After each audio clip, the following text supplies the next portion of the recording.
এ তালহা রাদিয়াল্লাহু আনহা, তাকে বলা হয় জীবন্ত শহীদ। তার পাশেই মাত্র 7 থেকে 9 জন সাহাবী ছিলেন, তারা প্রত্যেকে জীবন উৎসর্গ করে নবীজিকে প্রোটেক্ট করলেন। আমাদের নবীজি আহত হলেন, তার দাঁত ভেঙে গেল, এইখানে এই ডান চোয়ালের ভিতরে করাত আছে না, লৌহ বর্মের কড়া, এটা ঢুকে চলে গেছিল ভিতরে। 3 জনের নাম আজকে বলতেছি না, সময় কম, সময় লেগে যাবে। এই 3 জন নবীকে আক্রমণ করেছিল আর কি।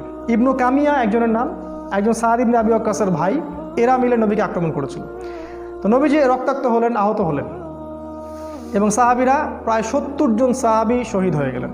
তার মধ্যে বিখ্যাত সাহাবী হামজা রাদিয়াল্লাহু আনহু ছিলেন, যাকে বর্ষা নিক্ষেপ করে হত্যা করা হয়। এই মুসআব বিন উমাইর রাদিয়াল্লাহু আনহুও শহীদ হয়ে গেলেন। এগুলো বলার আমার খুব পিপাসা ছিল, ইনশাল্লাহ পরে এক সময় হবে।